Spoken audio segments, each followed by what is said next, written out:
बिस्मिल्लाहिर्रहमानिर्रहीम अल्हम्दुलिल्लाहि रब्बिल आलमीन वस्सलातु वस्सलामु अला रसूलिहिल करीम व अला आलिहि व अस्हाबिहि अजमाइन रब्बि इश्रह ली सदरी व यस्सिर ली अमरी वहलुल उक़दतम मिन लिसानी यफ़क़हू क़ौली अम्मा बाद।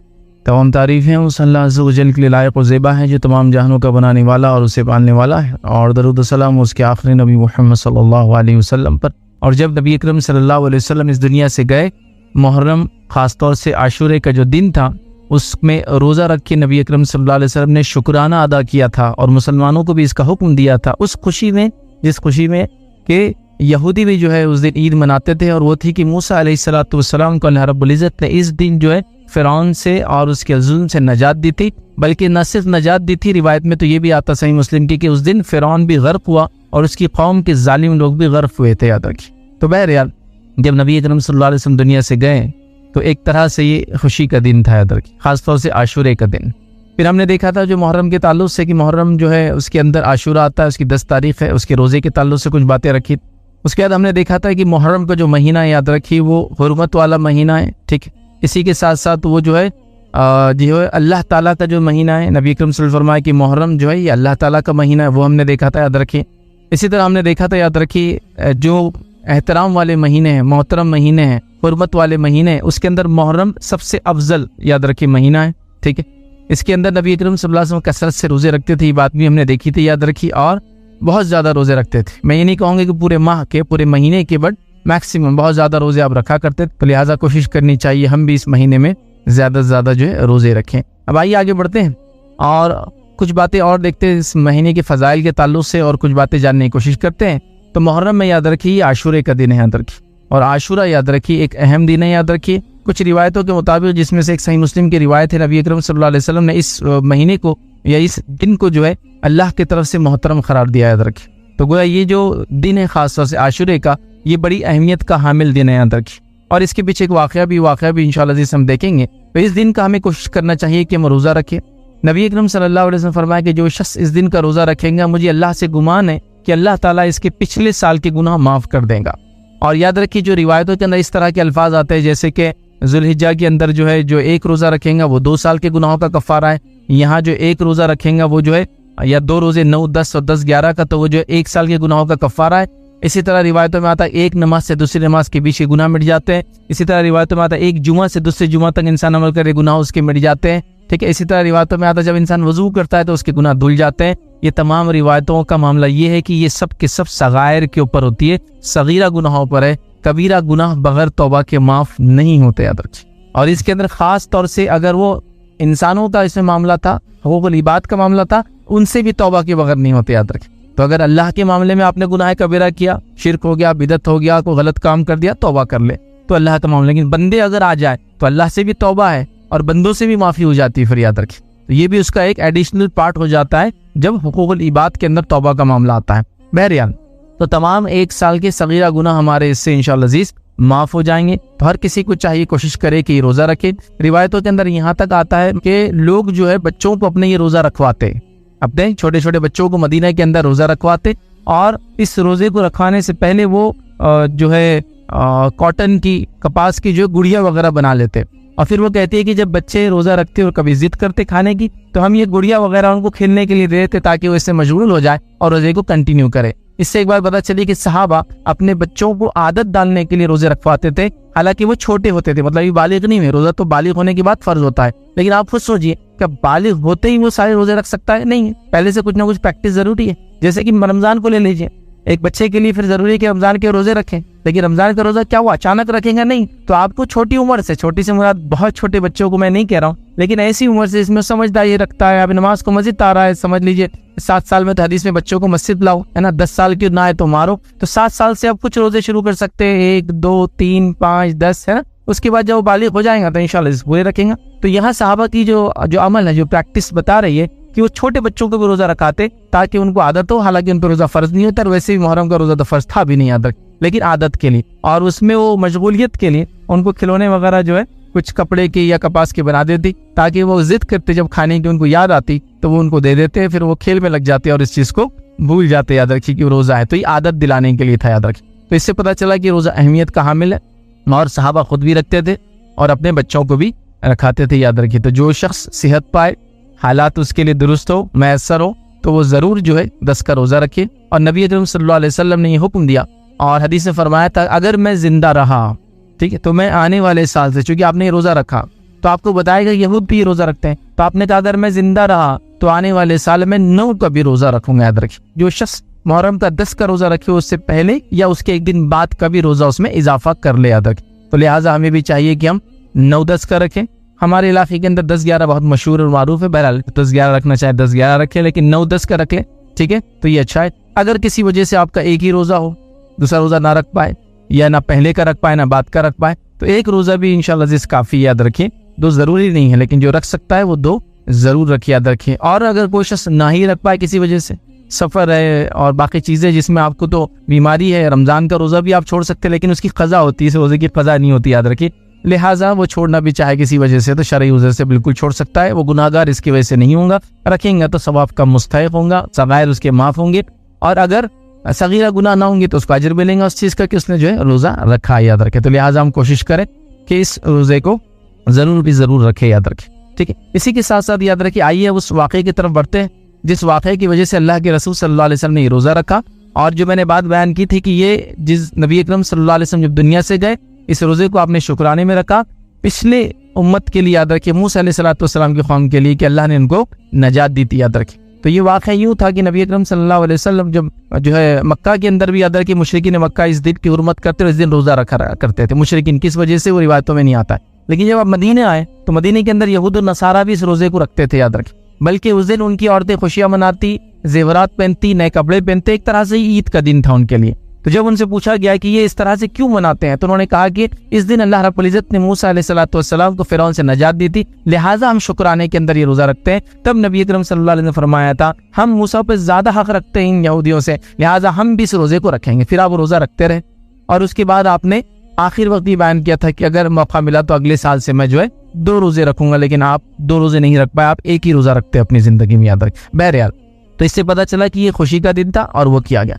इससे एक और बात पता चलती इस वाक़े से, वो याद रखी, वो ये है कि इस्लामी उख़ुवत, इस्लामी भाईचारा, ये जो ब्रदरहुड होता है हमारे अंदर, भाईचारे की बहुत अहम है, याद रखिए। देखिए, मूसा अलैहिस्सलाम हज़ारों साल पहले आके गए हैं, नबी अकरम सल्लल्लाहु अलैहि वसल्लम उनके हज़ारों साल बाद आ रहे हैं, लेकिन उस खुशी में आप भी शामिल हो रहे हैं, चूँकि ये इख़्वत का, भाईचारे का तकाज़ा, याद रखिए, कि वो मुसलमान थे, अल्लाह ने उनको नजात दी थी, वो उनके लिए खुशी का दिन था। नबी अकरम सल्लल्लाहु अलैहि वसल्लम ने उस चीज़ पर अमल किया और खुशी का इजहार किया, अल्लाह का शुक्र अदा करके और रोज़ा रख के, याद रखें। तो इससे पता चलता है कि इस्लामी भाईचारा बड़ी अहम चीज़ है, याद रखें, जिसको हमने बहुत आसानी से छोड़ दिया, या आजकल हम कहते हैं वो कुछ मौजूद भी नहीं, याद रखें। हम लोग बिल्कुल इंतजार कर रहे हैं कि कब मौका मिले किसी दूसरे मुसलमान की जान, माल और इज्जत को मैं पामाल कर सकूँ, मुझे मौका मिले तो मैं ये कर दूंगा। मतलब मौका मिले तो उस पर हाथ उठा दिया, उसकी इज्जत पामाल किया आपने, हाँ, उस पर अगर हाथ उठाया उसको नुकसान हुआ तो जानी नुकसान आपने उसको किया। इसी तरह उसके माल को बर्बाद करना एक आम बात है ना, गाड़ी खराब करने से लेकर, चीज़ों को तोड़फोड़ करने से लेकर, घर के रंग खराब करने से लेकर, उनके मतलब जिसको खुशियों में खुशी ना हो कि उसके जवाल की उम्मीदें कर करके हम लोग अपने भाईचारे को बर्बाद कर रहे हैं। लेकिन देखिए, इस्लामी भाईचारे का सबक देखिए कि हज़ारों साल पहले कौम आई है, लेकिन वो हम थे, वो मुसलमान थे। तो अल्लाह के रसूल सल्लल्लाहु अलैहि वसल्लम ये इख़्वत का तकाज़ा बता रहे हैं कि हम भी शामिल होंगे उस चीज़ के अंदर। और बड़ी अजीब बात है, याद रखिए, आज मुसलमान किसी चीज़ के अंदर, याद रखिए, किसी के शामिल नहीं। उसको किसी की खुशी देखकर, अपने भाई की, उसको बुरा लग रहा है, किसी के गम को देखकर वो खुश हो रहा है कि उसका नुकसान हुआ, इसका मतलब वो गम से, इसका मतलब मेरे लिए वो खुशी का दिन है। आप देखिए, तमाम चीज़ें बिल्कुल आम है, मतलब मैं इसके लिए खास नहीं बोल रहा हूँ। किसी ने घर बना लिया, आप देखिए जो है लोगों की हसद उस इंसान की तरफ, ये कैसे हो सकता है। किसी की बच्चियों की शादी अल्लाह रब्बुल इज्जत ने आसानी से और करवा दी कम उम्र में, तो उसको उससे भी जलाने वाला सदी, ऐसा कैसे हुआ। किसी को अल्लाह ने अच्छी सेहत दे दी, किसी को औलाद दे दी, किसी को लड़के दे दिए, किसी को खूबसूरत औलाद दे दी, किसी को तालीम याफ्ता पढ़ी लिखी ज़हन नशीन अच्छी, हर चीज़ के ऊपर हसद और जलन का मामला है। तो कैसे हम ऐसी इख़्वत कायम कर सकेंगे जो इतने 1000 साल बाद भी बाकी थी, याद रखिए। तो ये सबक था, याद रखिए, इस वाक़े से, जो अल्लाह के रसूल सल्लल्लाहु अलैहि वसल्लम रोज़ा रख रहे हैं, खुशी में शामिल हो रहे हैं, हमारे लिए बहुत बड़ा सबक है मुसलमानों इसके अंदर, कि ये इख़्वत, ये तकाज़ा हम भी बाकी रखें। लेकिन आज चूंकि हम में हसद, जलन और दूसरों को खींचना इतना आम हो चुका है, हम न किसी मुसलमान के गम में शामिल हैं, न उसकी खुशियों में शामिल है। ये भाईचारा मुकम्मल ख़त्म हो चुका है ना। और इलाक़ायत ने, जो ज़मीनों का बंटवारा हुआ और इलाक़ायत हुई ना, नेशनलिज्म बोलते हैं उसको इंग्लिश के अंदर, के वतन परस्ती, कौम परस्ती भी नहीं बोलेंगे, वतन परस्ती। तो ये वतन परस्ती ने तो फिर हर चीज़ का बेड़ा गर्क कर दिया। वहाँ कोई डूब कर मरता है तो वो उनका मामला है, यहाँ कोई जल कर मरता है या मार दिया जाता है ये उनका मामला है, वहाँ कोई बम डाल के मार दिया जाता है वो उनका मामला है, यहाँ फला है, वो सब अपने अपने मामला याद रखें। हत्ता की हालत ये है कि हम लोगों की लाशों को लेना पसंद करते हैं लेकिन जिंदों को नहीं ले सकते क्योंकि वीजा और पासपोर्ट का मसला है।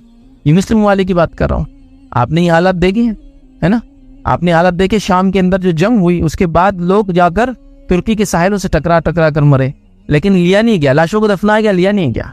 रोहिंग्या मुसलमानों के साथ यही किया गया इंडोनेशिया मलेशिया में, जब अपने जहाजों में निकल के पहुंच गए लाशों को तो लेके दफनाया गया लेकिन जिंदों को लिया नहीं जा सकता, इसलिए कि पासपोर्ट और वीजे का मसला है, नेशनलिटी का मसला है।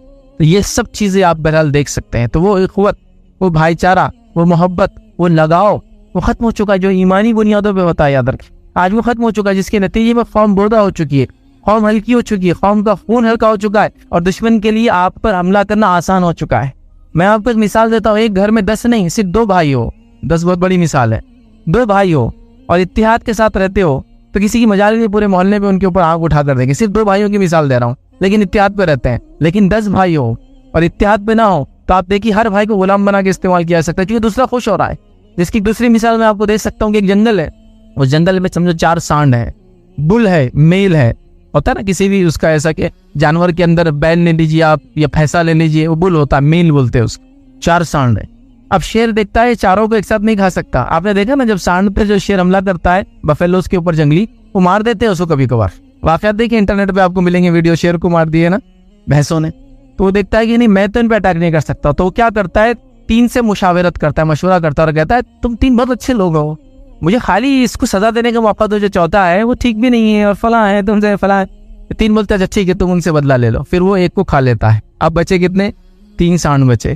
फिर वो 3 के पास आता है, बोलता है अरे तुम तीनों में जो 2 के पास आता है और कहता है तुम दोनों बहुत अच्छे हो, फला है, बस मुझे इसके साथ हम मौका दो, तुमसे तो मेरा कोई लेना देना ही नहीं, तुम्हारा अपना तो बिल्कुल अच्छा चल रहा है। वो बोलते ठीक है, फिर उसको कहा जाता है। ऐसे करके जो है पूरे वो चीज़ें या दुश्मन जो है उनको ख़त्म कर देता है। तो दुश्मन को, मुसलमानों को ख़त्म करने के लिए उनको जो है एक्सटर्नल पावर की ज़रूरत नहीं याद रखी, वो अगर हमको ही अंदर से बर्बाद कर दे तो फिर कोई चीज़ हमको वो नहीं कर सकते हैं। तो ये बड़ी अहम चीज़ है। तो इस वाक़े में जो अल्लाह के रसूल ने रोज़ा रखा 10 का, ये खुशी में जो शामिल हुए, ये भाईचारे का एक मैसेज है, ये इख़्वत का एक मैसेज है। मैं आपको जोश में नहीं लाना चाहता हूँ, मैं चाहता हूँ कि होश में आओ। जोश में आने से कुछ नहीं होता है, होश में आओ, समझो ये भाईचारा ईमानी बुनियाद पे क्या होता है, इसके तकाजे क्या होते हैं, इसको कितना बर्दाश्त करना पड़ता है, इसके लिए क्या कुछ नहीं करना पड़ता है। याद रखिए, इस चीज़ को सोचो, इस चीज़ के बारे में समझो। एक छोटा सा वाक़या आपको सुनाता हूँ। उमर इब्न खत्ताब रज़ियल्लाहु अन्हु का दौर है, सहाबा को आपने जिम्मेदार बनाया एक इलाके का, आप जिम्मेदारी के साथ साथ बिजनेस भी करते रहे। हज़रत उमर ने बुलाया और कहा तिजारत से जितना तुमने कमाया है तुम इसको लौटा दो, इसको सदका कर दो, क्योंकि लोग इस तरह का इल्ज़ाम लगा रहे, चूँकि तुम जिम्मेदार हो, स्टेट से अपॉइंटेड हो, उसके बाद तुम बिजनेस भी कर रहे हो, ये दुरुस्त नहीं है।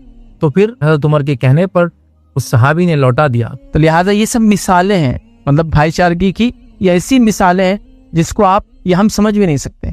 नबी अकरम सल्लल्लाहु अलैहि वसल्लम ने इस भाईचारगी के लिए बहुत कुछ किया। याद रखिए, एक और छोटा सा वाक़या सुनाता हूँ कि मारिया खिब्तिया, ये नबी अकरम सल्लल्लाहु अलैहि वसल्लम को जो है तोहफे में दी गई थी। याद रखिए, खिब्तिया ये कॉप्टिक थी, मिस्र, सूडान, इरिटेरिया, अबिसिनिया जिसको कहते हैं आज का इथोपिया जिसको बोलते हैं, इस इलाको कॉप्टिक बोलते हैं। खप्ती जो क्रिश्चियंस आज भी होते हैं कॉप्टिक, ठीक है, ये वो कदीम कौम है। याद रखिए, आज ये मिस्र में पाई जाती है।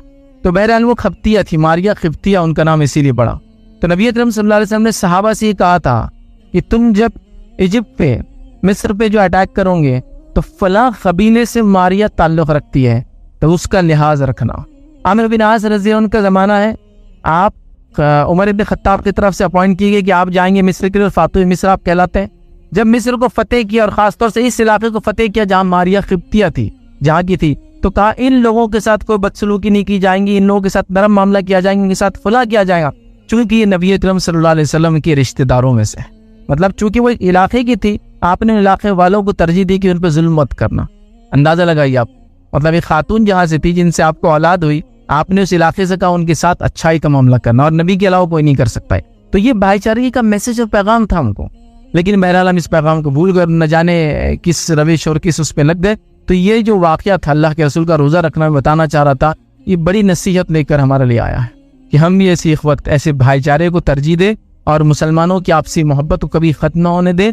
छोटी छोटी बातों से रंजिशें, लड़ाई झगड़ा, फितने फसाद बिल्कुल भी ना करें। और दुश्मन क्या चालें चलेंगे और पॉलिसी बनाएंगे वो दूसरी चीज़ है, सेकंड केस है। हम खुद अपने खिलाफ क्या क्या कर रहे हैं और अल्लाह रब्बुल इज़्ज़त की तरफ से लानत को और बर्बादी हलाकत को दावत दे रहे हैं याद। तो लिहाजा हम कोशिश करें अब भाईचारगी को सबसे मुकद्दम याद रखें, चाहे वो जहाँ भी हो।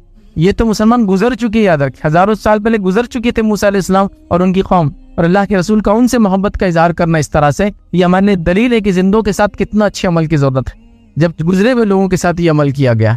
तो लिहाजा ये वाकया नबी अकरम सल्लल्लाहु अलैहि वसल्लम को रोज़ा रखना ये ज़बरदस्त पैगाम मुझे और आपको देता है। अब आइए इससे भी हम आगे बढ़ते हैं। इस वाकये के बाद जो है इस महीने के ताल्लुक से और भी मुख्तसर बस थोड़ी सी जो बातें मेरे जहन में आपके सामने मैं रखता हूँ, चूँकि हम पूरे माह की बात कर रहे हैं। तो इस महीने के अंदर जो चीज़ कॉमनली देखी जाती है याद रखिए, जो हो रही है याद रखिए, उसमें सबसे बड़ी चीज़ ये है कि जो गलत चीज़ें जो राइज कर चुकी है, जब भी मुहर्रम आता है तो मखसूस लिबास वगैरह मैंने सब आपको रख दिया था पिछली बार कि लोग मखसूस लिबास पहनते हैं, मखसूस खाने खाते हैं, तो ये रिवाज दुरुस्त नहीं याद रखिए। तो सबसे पहले याद रखिए मुहर्रम की 10 तारीख को हमने खास तौर से करबला से जोड़ दिया। सिर्फ ये खास तौर से करबला से कभी जुड़ी नहीं थी।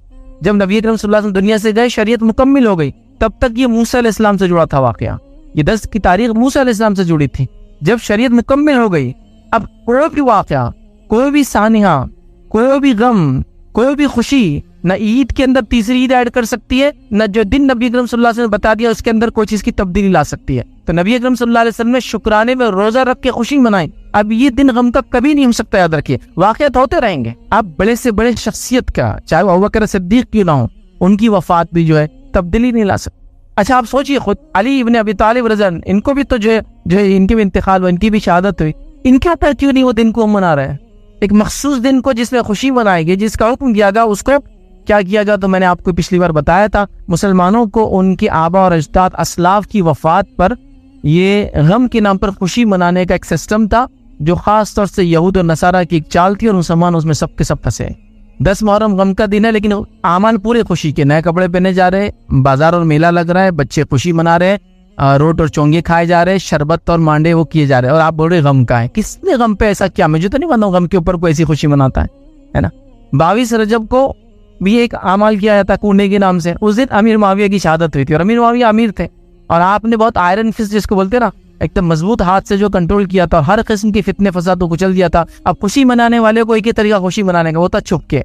आप देखिए उसका पूरा अमल छुप के ही है ना, पर्दे की आड़ में बनाया जाएगा मीठा, बाहर किसी को बताया नहीं जाएगा, शाम से पहले खत्म किया जाएगा, बचा हुआ फेंक दिया जाएगा। ये होता था, हमने बचपन में देखा, बचा हुआ मीठा मस्जिद की मछलियों को या गड़ा लोग दफना देते थे। क्यों ये छुपकर खुशी मनाई जा रही है? ये कौन सी खुशी है जिसको इतना खुफिया तौर से मनाया जाता है? ये चूंकि उस जमाने में कुछ लोगों को खुशी हुई इनकी वफात पर, लिहाजा खुशी अब डायरेक्टली तो मना नहीं सकते, खलीफा का इंतकाल हुआ, लिहाजा छुपकर घरों में मनाया जाए। चुप चुप की आओ, खाओ, वहीं हाथ दो, वहीं रखो, मिट्टी के उसमें करो, रात में इसको दफना दो। ये तमाम चीजें गम के नाम पर इन्होंने खुशी बनवाने लगाई। मैंने 12 रबीउल अव्वल की आपको मिसाल दी थी। क्या मनाते थे आज से 10, 20, 50 साल पहले, जब तक लोगों को अरबी का या आम नॉलेज नहीं आया था? 12 वफात पैदाइश को बोलते हैं, वफात मरने को बोलते, सबको पता है, तो वफात मना रहे थे 12 वफात। अब ईद मिलाद कर दिया आपने उसको, हाँ, तो ईद एक जोड़ दी जो कि ईद साबित भी नहीं है। दो ईदें, तीसरी जोड़ नहीं सकती, अब याद रखें। तो कोई खुशी और कोई गम याद रखिए, अब किसी दिन की अहमियत को बढ़ा नहीं सकता, कम नहीं कर सकता। जो शरीयत ने बता दिया बस, जब तक वो फिनिश हो गया। तो इस दिन का मामला शुक्राने का था, इस दिन का मामला रोजे का था, इस दिन का मामला वो इखवत भाईचारे को याद करने का था, इस दिन का मामला जो है मोहब्बत उल्फत मुसलमानों की बढ़ाने का था और खुशी का था याद रखें। तो वाक़े होते रहेंगे, और भी वाक़े हुए तारीख में। खुद इनके बड़े भाई हज़रत हसन रज़ियल्लाहु की भी शहादत हुई है ना, तो उनके लिए भी आप देखिए, हसन रज़ियल्लाहु के ताल्लुक से नहीं मनाते, हज़रत हुसैन की तो गम मनाया जा रहा है, हज़रत हसन का नहीं मनाया जा रहा है। और हज़रत अली को और भी औलाद देती है, याद रखिए, है ना। हज़रत फातिमा से आपको हसन, हुसैन, मोहसिन याद रखिए, और लड़की थी याद रखिए आप। लेकिन लोग तारीख ये सब नहीं बताते हैं। और ये एक बीवी से था आपको, हज़रत फातिमा की वफात के बाद जो अल्लाह के रसूल के 6 महीने बाद उनका इंतकाल हुआ, आपने और भी निकाह किया, और आपकी वफात के बाद आपकी 2 बीवियां थी याद रखिए, और सबसे औलाद थी आप। तो कई बच्चे और बच्चियों का आपके तस्करा आता है, किसी को अहमियत नहीं दी हमने। तो आप देखिए मखसूस शख्सियत को उठाना, यकीनन वो आले रसूल से है, हमारी उनसे मोहब्बत है, ये मोहब्बत में जर्रा बराबर भी कमी नहीं आ सकती। इस मोहब्बत की वजह से लोग हमको जो बोलना चाहे बोल सकते हैं, ये मोहब्बत है, चूंकि वो खानदान ही इतना अज़मत वाला है, याद रखिए। नबी अकरम सल्लल्लाहु अलैहि वसल्लम के खानदान की हम बात कर रहे हैं, ठीक है। लेकिन उनकी खुशी से अब शरीयत में कोई ईद ऐड नहीं हो सकती, उनकी गम से शरीयत में कोई गम का दिन ऐड नहीं, ये मैं बताना चाह रहा हूँ। तो वाक़या तो हुआ, तारीख है, और सही नहीं है, हम मानेंगे इस चीज को, ऐसा नहीं होना चाहिए था, लेकिन बहरहाल हुआ तो हमने क्या दिया, इसको मखसूस कर दिया। तो ये मखसूस किस दिन से, मैंने आपको बता दिया, करबला से मखसूस नहीं हो सकता है, ठीक है। इसी तरह पूरे मुहर्रम को मनहूस समझा जाता है, बिल्कुल गलत बात। कोई दिन, कोई घड़ी, कोई वक्त मनहूस नहीं होता, सिवाय उस शख्स के अमाल उसको नहुसत वाला कर सकते हैं। होता है, नहुसत होती है चीजों में, वो कब होती है, उसके अमाल की वजह से होती है। एक आदमी गुनहगार, शिर्क और कुफ्र में डूबा है तो आप कहेंगे इसका माल भी नहुसत लाता है, इसका घर भी नहुसत भरा है, क्योंकि उससे नहुसत ही आएंगे इसकी बुराई की वजह से। लेकिन उसकी नहुसत उसके लिए, पूरे समाज के लिए नहीं होती है। तो नहुसत होती है वक्त में, लेकिन वो उस आदमी के अमाल की वजह से होती है। तो यहाँ तो पूरा महीना मनहूस बना दिया आपने, कैसे? शादी नहीं, ब्याह नहीं, खुशी नहीं, फला नहीं। आजकल खैर कर रहे हैं, पहले नहीं करते थे। दूसरा याद रखिए, मखसूस जो है इसको जिसको कहते हैं नजर और नियाज और मन्नतें इस महीने मनाई जाती है, जो कुछ भी साबित नहीं है। मखसूस आले रसूल, मतलब आप सब के खानदान के लोगों से, और क्या क्या रसूमात नहीं किए जा रहे, बहरहाल आप सब जानते, कुछ भी साबित नहीं है। नज़र और नियाज सिर्फ और सिर्फ अल्लाह के लिए होती है अदर, इसके अलावा किसी के लिए नहीं होती है। ये भी नहीं कि किसी और के लिए अल्लाह के नाम से, वो भी गलत है अदर, वो भी जायज़ नहीं, हराम है। बहरहाल इसी तरह हमारे माहौल में आजकल तो अल्हम्दुलिल्लाह कम हो गया, लेकिन अभी भी बाकी है ताज़िए, सवारियाँ उसको बोलते हैं, और फिर वो पंजे, फिर घोड़े, फिर शेर और चीते, सब आप देख सकते हैं मार्केट में क्या क्या होता है। ये सब अभी भी हो रहा है, कम हो गया अल्हम्दुलिल्लाह, लेकिन हो रहा है। ये ताज़िया वगैरह तो बिल्कुल सही नहीं याद रखिए, कहाँ से आए, क्या इनका वजूद है, उस चीज़ को देखकर आप बोलेंगे अजीब व गरीब चीज़ है। एक डंडे पे कपड़ा लटका दिया गया, एक आदमी उसमें इतनी एनर्जी लाता कहाँ से है जो इतनी देर तक लेकर उसको सवार होता है, सिवाय इसके कि बेचारा अपने होश में ना हो। एक आम आदमी इतनी देर तक कुछ भी नहीं कर सकता। बहरहाल ये सब हालात है, और लोग उससे नजरें मांग रहे हैं, मन्नत मांग रहे हैं, उसके नीचे से गुजर रहे हैं। आप देखिए ये सब चीजें हो रही। बल्कि हम छोटे थे तो इतनी बातें भी हमने सुनी, अल्लाह रहम करे, अल्लाह माफ करे, कि बोले फला एक ताजिया, अगर फला एक दूसरे ताजिए से मिल गए, जिसका नाम एक बड़े साहब और दूसरे का नाम छोटे साहब था, दोनों मिलकर तो बोले क़यामत आ जाएंगे उस दिन। ये आम बात थी बिल्कुल, ये सब चर्चित है, मतलब छोटे थे तो ये सुन रहे थे हम गली गली। मतलब देखिए अलामत क़यामत भी हमारे बचपन में किसी ने बताया नहीं हमको कि क्या है ये अलामत क़यामत है, तो बोलते ये अलामत क़यामत है, फला एक जगह बैठते हैं, फला एक जगह बैठते हैं। तो बड़े और छोटों का जिस दिन मिलन हो गया तो उस दिन बोले क़यामत आ जाएगी। अजीब व गरीब मतलब चीज़ है ये अकायद, इतनी अकीदे की कमजोरियाँ कि एक मुसलमान को ये नहीं पता क़यामत कब आएंगी। इतने वाज़ेह तौर से अल्लाह के रसूल सल्लल्लाहु अलैहि वसल्लम ने अपने अल्फाज में बयान कर दिया, हदीस के अंदर बयान कर दिया, उसके बावजूद यार तो बहरहाल ये सब चीज़ें, तो ये सब भी हो रहा है। याद रखिए माहौल मार्केट में बचना चाहिए, बच्चों को बचाना चाहिए, रोक सकते तो रोकना भी चाहिए, मोहब्बत के साथ, इल्म के साथ समझाना भी चाहिए, ताकि वो लोग जो ये काम करते हैं धीरे धीरे छोड़ दे। चूंकि हमारे वो भाई ये जहालत की वजह से करते हैं, हम उनके खिलाफ बात नहीं करें, जहालत, नॉलेज देंगे, नॉलेज आ जाएगा इंशाल्लाह, चीजें चली जाएंगी। एक जमाना था सारे लोग ऐसी हरकतें करते थे, धीरे धीरे इल्म आया, जमातों ने काम किया, मुख्तलिफ तंजीमें आई, शख्सियात आई, काम आया और तब्दीलियां आई। तो बहरहाल अभी भी इस्लाह की बहुत जरूरत है, इस काम को छोड़ना नहीं चाहिए। मैं खास क्यों कह रहा हूँ, हम लोग चूंकि अब जान ही रहे तो हम समझ रहे हो नहीं रहा है, वैसा नहीं है, हो रहा है, बड़े पैमाने पे हो रहा है। पहले आधा किलोमीटर होता था, अब 2 किलोमीटर की रोड बंद हो रहे, तो हो रहा है। समझाइए, मनाइए, लोगों को सिखाइए, इल्म देना ये असल चीज़ है, याद रखिए। इसी तरह जो है 10 मुहर्रम को मेले वगैरह लगाए जाते हैं, ठीक है। इसी तरह कुछ रिवायतें बयान की जाती है कि इस रोज जो अपने घर वालों पे रिस्क में कुशादगी करेंगे, अल्लाह साल भर बरकत देगा। नबी अकरम सल्लल्लाहु अलैहि वसल्लम रोजे रखे और आप बोल रहे रिस्क में कुशादगी। आप सल्लल्लाहु अलैहि वसल्लम रोजा रख रहे हैं और रोजा पूरे दिन का होता है, याद रखिए। फिर सूरज निकलने के पहले से डूबने तक तो दिन चला जाता है। कुशादगी वाली रिवायतें सही नहीं, याद रखिए। तो उस दिन कुशादगी नहीं करना, रोजा रखना है, याद रखिए। इसी तरह जो है इस महीने के अंदर खास तौर से जो आखिरी पॉइंट रहेगा, सहाबा पे लोग लान तान करते हैं। कौन क्या कैसे आप सब जानते हैं, लान तान करते हैं, याद रखिए। बुरा भला कहते हैं, हम भी शामिल है, वो भी शामिल है, सब इसका हिस्सा ही, याद रखिए। यहाँ से बात, सहाबा पे लान तान कोई नहीं कर सकता, याद रखिए। बहुत बड़ी जसारत है, बहुत बड़ी जसारत है। सहाबा पे लान तान करना, जबान दराजी करना, मुंह खोलना, मैं ऐसा ही कहता हूँ कि आसमान की तरफ देखकर थूकना है, वो थूक वापस अपने मुंह पे आता है। अब आसमान की तरफ देख के थूक सकते हैं क्या? वो मुंह पे आता है अपने उड़ का। तो सहाबा के बारे में बहुत एहतियात करने की जरूरत है। इनकी जिस शख्सियात जो है बड़ी मोतबर, बड़ी अहमियत की हामिल है। कभी मौका रहा तो मैं सहाबा की फजाइल आपके सामने मैं रखने की कोशिश करूंगा, लेकिन एक फजीलत मैं कुरान से सिर्फ उनकी बताता हूँ। वो ये है कि अल्लाह रब्बुल इज्जत कुरान ने फरमाया, फ़इन आमनु बिमिस्लि मा आमनतुम बिही फ़क़द इह्तदौ, कि ऐ लोगों फ़इन आमनु, अल्लाह फरमा रहा है कि अगर ये लोग ईमान लाए जैसे के, ठीक है जी, अल्लाह क्या फरमाता है, फ़इन आमनु बिमिस्लि मा आमनतुम बिही फ़क़द इह्तदौ, कि अगर ये लोग ईमान लाए जैसे कि सहाबा ईमान लाए तो ये हिदायत याफ्ता होंगे। कि अगर ये लोग ईमान लाए, दीगर लोगों को बताया जा रहा है वैसे कैसे, जैसे सहाबा ईमान लाए तो ये हिदायत पे रहेंगे। तो सहाबा की ईमान को कसौटी और मयार बना दिया गया दूसरों की ईमान के लिए कि ऐसा लाओ तो तुम कामयाब हो, तो हिदायत याफ्ता हो। अब अंदाजा लगाओ कि सहाबा के ईमान को मयार बना दिया गया, कसौटी बना दिया गया कि अगर ये ईमान लाए वैसे जैसे कि सहाबा ईमान लाए तो ये हिदायत याफ्ता हूँ। सहाबा की ईमान को कसौटी बनाया गया, मैं समझता हूँ इससे बड़ी कोई बात नहीं हो सकती। ये वो शख्सियात है, याद रखिए, बड़ी इनकी अजमत है, याद रखो, बहुत ऊंचा मुकाम है, याद रखिए। मतलब कितना कि मैं बता नहीं सकता, याद रखिए। सिर्फ ये कह सकता हूँ कि दुनिया के तमाम याद रखिए नेकोकार लोग भी मिल जाए तो एक सहाबी के दर्जे को नहीं पहुंच सकते, और दुनिया के तमाम असहाब जो अलग अलग अंबियाओं के थे वो सब भी मिल जाए तो एक नबी के मुकाम को नहीं पहुंच सकते। सहाबी का मुकाम बहुत ऊंचा होता है, याद रखिए, बहुत ऊंचा होता है। अंबियाओं की ईमान की खुसूसियत ये वो सिर्फ बढ़ता है। सहाबा की ईमान की खुसूसियत है वो एक लेवल को जाके पहुंच जाता है, और हमारे ईमान का मामला है बढ़ता भी है और घटता भी, याद रखें, बढ़ता भी है और घटता भी है। सहाबा के लेवल को पहुंच के रुक गया, अंबियाओं का सिर्फ बढ़ता है, हमारा बढ़ता और घटता है, याद रखें। तो ये वो शख्सियात है जिनकी ज़बान में कुरान उतरा, कभी कभार इनके लिए कुरान उतरा, कभी कभार इनकी नसीहत पे कुरान उतरा, इनकी गलती को बताने के लिए कुरान उतरा, इनके अच्छे अमाल की तारीफ करने के लिए कुरान उतरा। तो अंदाजा लगा ये वो ज़ात है, ये वो शख्सियत है। और ये कैसी ज़ात है सहाबा की? इनकी खुसूसियत ये है कि सूरह फतेह में अल्लाह रब्बुल इज़्ज़त ने फरमाया कि अल्लाह रब्बुल इज़्ज़त ने इनकी मिसाल तौरात और इंजील में पहले से बयान कर दी थी। ये सहाबा का मुकाम है कि इनकी मिसालें तौरात और इंजील में थी, और तौरात की उन्हीं मिसालों की वजह से उमर इब्न खत्ताब रज़ी अल्लाह अन्हु को बगैर जंग के अल-कुद्स बैतुल मुक़द्दस दे दिया गया था। ये बैतुल मुक़द्दस की तारीख आप उठा के पढ़ लीजिए। बैतुल मुक़द्दस पे 42 बड़ी जंगी हुई, याद रखिए। 100 बार इस शहर का मुहासरा हुआ जहाँ मस्जिद अक़सा है, याद रखिए। तारीख ये गवाही देती कि सबसे ज्यादा जाने किसी शहर के लिए गई है तो वो यही शहर है, याद रखिए। तारीख गवाही देती कि सबसे ज्यादा पूरे जंगी अगर तारीख में लड़ी गई तो इसी शहर के लड़ी गई, लेकिन तारीख इसकी भी गवाही देती एक बार ऐसा मौका आया बगैर जंग के ये शहर सौंप दिया गया। और वो किसको सौंप दिया गया था? उमर इब्न खत्ताब को। क्यों? इसलिए कि यहूदियों की किताब में और नसरानियों की किताब में ये लिखा था कि सहाबा की मिसालें थी, और उसमें ये मिसाल थी और औसाफ थे, फला किस्म का हुक्मरान आएगा तो उसको चाबियां खामोशी के साथ दे देनी चाहिए, जंग की जरूरत नहीं थी, और दे दी गई। तो ये मिसालें मौजूद होने की वजह से सहाबा की तौरात और इंजील में, कुरान में अल्लाह रब्बुल इज़्ज़त फरमाया कि इनकी मिसाल तौरात और इंजील में थी।